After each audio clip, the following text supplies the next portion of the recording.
अब हम बात करने वाले हैं माध्यमिक स्तर पर सामाजिक विज्ञान या अध्ययन का पाठ्यक्रम। यानी कि माध्यमिक आने की बात करें तो 9वीं से 10वीं के जो बच्चे होते हैं उनमें सामाजिक विज्ञान या अध्ययन का पाठ्यक्रम कैसा उनका होना चाहिए, क्या विशेषताएं उसकी होनी चाहिए और उसको ध्यान में रखते हुए हमें क्या क्या करना चाहिए, ये पूछा गया है। हम इसके बारे में चर्चा कर रहे हैं। तो माध्यमिक स्तर पर सामाजिक विज्ञान या अध्ययन का जो पाठ्यक्रम है, जिसको हाई स्कूल भी दोस्तों हम कहते हैं, और इस स्तर में क्या होता है कि कक्षा 9 और कक्षा 10 के बालक आते हैं और उनकी आयु सामान्यतः दोस्तों 15 से 16 वर्ष की होती है। और इस अवस्था में किशोर छात्र अपने तर्क और विवेक का उपयोग करने लग जाते हैं और तर्क और विवेक के आधार पर ही अपने वातावरण को क्या करते हैं, समझने का प्रयास करते हैं। और वे देखा जाए तो प्राचीन और नवीन परंपराओं को समझकर प्राचीन परंपराओं को तोड़ने का भी प्रयास करते हैं। और ये कहा जा सकता है कि बालक इस स्तर पर मानसिक रूप से अधिक परिपक्व हो जाता है और इस लेवल की शिक्षा पूर्ण करने के पश्चात गृहस्थ जीवन का दायित्व भी उठाने को तैयार हो जाते हैं। मतलब ये कहा जाता है कि कम से कम 10वीं पास तो व्यक्ति ने होना ही चाहिए। अतः इस स्तर पर सामाजिक अध्ययन पाठ्यक्रम में भूगोल विषय में बात करें तो बहुत सारी चीजें समाहित करनी चाहिए। जैसे बात करें कि विश्व सामाजिक अध्ययन से संबंधित तथ्यों को समावेश करना। विश्व सामाजिक अध्ययन मतलब क्या कि विश्व के जल स्थल एवं वायुमंडल का अध्ययन करवाना, मानवीय व्यवसाय एवं भौगोलिक परिस्थितियां उनके बारे में जानकारी उनको प्रदान करना, विश्व की आर्थिक सामाजिक अध्ययन और वहाँ की खनिज पदार्थ उनके बारे में बताना। मतलब हमें बनाना चाहिए पाठ्यक्रम में। ऊर्जा के स्रोत क्या क्या होते हैं, नवीनीकरण ऊर्जा क्या होती है ना, इनके बारे में। यातायात, व्यवसाय, कृषि, व्यापार, ये सभी विश्व सामाजिक अध्ययन से संबंधित तथ्यों का क्या होता है, समावेश होता है। इसके अलावा दूसरा पॉइंट बात करें कि भारत के सामाजिक अध्ययन का भी अध्ययन करना। भारत के सामाजिक अध्ययन का मतलब क्या है कि भारत का प्राकृतिक सामाजिक अध्ययन, जैसे जलवायु हो गया, प्राकृतिक वनस्पति हो गई, मिट्टी हो गई। और इसके अलावा दोस्तों आर्थिक सामाजिक अध्ययन जैसे कृषि उद्योग हो गए, व्यापार हो गया, यातायात के साधन हो गए, संदेश वाहन के साधन हो गए, ये सभी आते हैं। और भारत की विविध समस्याएं, जैसे बहुत सारी समस्याएं हमारे यहाँ, राष्ट्रीय एकता, अखंडता की समस्याएं, प्रदूषण की समस्याएं, बेरोजगारी की समस्याएं, जनसंख्या की समस्याएं, ये सभी भारत के सामाजिक अध्ययन का हमें उनको कराना चाहिए और ये पाठ्यक्रम में होना चाहिए। आगे बात करें हम तीसरे, क्रियात्मक तथ्यों का समावेश। क्रियात्मक तथ्यों का समावेश मतलब उनसे क्या बनाना, उनको मानचित्र बनाने के लिए मानचित्र बनाना, उनको विविध प्रकार के आरेख और चित्र बनाने के लिए प्रोत्साहित करना, रेखा चित्र बनाना, मानचित्र में नगर कहाँ है, बंदरगाह कहाँ है, राजधानी कहाँ है, राजकीय राजधानी कहाँ है, राष्ट्रीय राजधानी कहाँ है, औद्योगिक व्यापारिक केंद्र कहाँ है, और प्राकृतिक वनस्पति, जनसंख्या, और इन सभी संबंधित जो डेटा है उसको आकलन करवाना और मॉड्यूल्स बनाने के लिए प्रेरित करना। ये क्रियात्मक तथ्यों का समावेश है। क्रियात्मक मतलब कि काम करते हुए, प्रैक्टिकल करते हुए, आगे मतलब कार्य करते हुए। भौगोलिक यंत्रों की जानकारी का समावेश। भौगोलिक यंत्रों की जानकारी जैसे सामाजिक अध्ययन में काम आने वाले यंत्र जैसे है,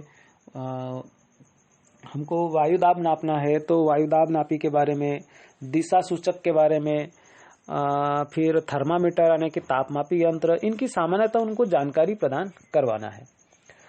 अब इसमें मेन चीज एक सावधानियां बताई गई है कि क्या सावधानी बरतनी चाहिए पाठ्यक्रम बनाते समय।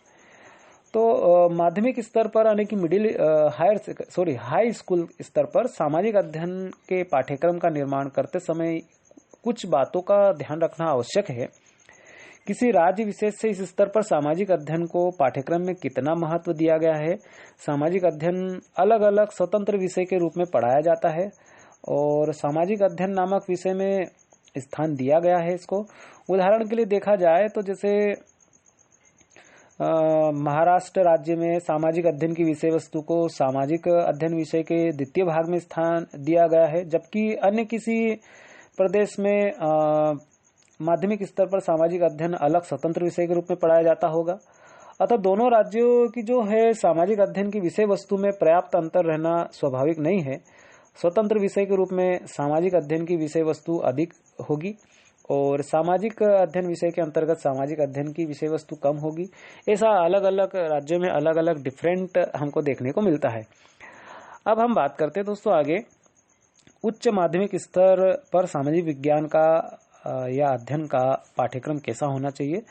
उच्च माध्यमिक मतलब कि हायर सेकेंडरी की बात करें, और इस स्तर पर दोस्तों क्या होता है कि जो 11वीं और 12वीं क्लास के स्टूडेंट आते हैं और इनकी सामान्य तो औसत आयु दोस्तों 18 से 19 वर्ष की होती है। और जो हायर सेकेंडरी लेवल के पाठ्यक्रम की रूपरेखा तैयार करते समय पाठ्यक्रम में भूगोल, अर्थशास्त्र, इतिहास, नागरिक शास्त्र, अर्थशास्त्र तथा समाजशास्त्र के तत्वों के अलावा भी भारतीय प्रशासन, सामुदायिक जीवन, तत्कालिक समस्याओं को भी शामिल करना चाहिए। इस स्तर पर क्या होता है कि भूगोल, अर्थशास्त्र, इतिहास, नागरिक शास्त्र के अध्ययन के लिए अलग से व्यवस्था होती है। विद्यार्थी इनमें किसी भी एक को वैकल्पिक विषय के रूप में चुन सकता है। इसको ध्यान में रखते हुए उच्च माध्यमिक स्तर के पाठ्यक्रम में सामाजिक एवं मानवीय पक्षों पर अधिक बल दिया जाना आवश्यक है। इसकी जो रूपरेखा है दोस्तों इस प्रकार से बनाई जाती है, जैसे प्राचीन भारतीय सभ्यताओं का अध्ययन। इसके अंतर्गत क्या होता है कि द्रविड़, आर्यों की सभ्यता, सांस्कृतिक विकास की मुख्य घटना, महाभारत और वैदिक काल सभ्यताओं का अध्ययन करने के साथ साथ जैन, ब्राह्मण, बौद्ध, प्राचीन भारत में ललित कथा, अर्थशास्त्र का ज्ञान प्रदान किया जाता है। इसके अलावा इस्लाम धर्म का भारतीय संस्कृति पर प्रभाव, इसके अंतर्गत हम क्या करते हैं कि मुस्लिम और हिंदू दोनों संस्कृतियों की तुलनात्मक अध्ययन, कला, साहित्य, सामाजिक संस्थाओं का विकास, इनका अध्ययन किया जाता है। आगे स्वतंत्रता प्राप्ति के पश्चात उत्पन्न होने वाली समस्याओं का अध्ययन, जैसे जाति प्रथा हुआ, उत्तराधिकार का नियम, संयुक्त परिवार प्रणाली, भारतीय सभ्यता पर पाश्चात्य संस्कृति का क्या प्रभाव हो रहा है, छुआछूत हुआ, निर्धनता की समस्याओं के साथ उनको हल करने के लिए किए जाने वाले प्रयास, राष्ट्रीय एकता, ये सब समस्या है। भौगोलिक परिस्थितियां इसके अंतर्गत जलवायु एवं प्राकृतिक पर्यावरण, विश्व के प्रमुख भौगोलिक क्षेत्रों में इसका जीवन पर पड़ने वाला प्रभाव का अध्ययन किया जाता है। जीवन, प्राणी का विकास, मनुष्य का उद्भव, शिकारी अवस्था, आग का प्रयोग, चारागाह युग, कृषि औद्योगिक युग, प्रकृति पर मनुष्य की विजय, विभिन्न औद्योगिक व्यापारिक क्षेत्रों में मैदान क्षेत्रों की बात करें तो मैदानों में, रेगिस्तानों में, घने बसे हुए क्षेत्रों में जीवन यापन और उनकी तुलना, धर्म, ये सभी चीजें जीवन के अंतर्गत आ जाता है। तो हम यदि इसको संक्षिप्त में कहें कि पाठ्यक्रम निर्माण इस प्रकार होना चाहिए कि जिससे कि न केवल व्यक्तिगत उद्देश्यों की पूर्ति हो सके बल्कि राष्ट्रीय और सामाजिक उद्देश्यों की भी प्राप्ति की जा सके और राष्ट्र के लिए सुयोग्य नागरिक हम क्या करें तैयार कर सके, जो कि राष्ट्रीय समस्याओं के निराकरण में सहयोग करते हुए राष्ट्रीय एकता और अखंडता को सुदृढ़ करने में सहयोग प्रदान करे, देश में प्रजातांत्रिक व्यवस्था का आधार बने और अधिक मजबूत बन सके। यही नहीं, इससे भी आगे चलकर अंतर्राष्ट्रीय स्तर पर भी विविध राष्ट्रों के बीच शांति व सहयोग की भावना का विकास करना संभव हो सके।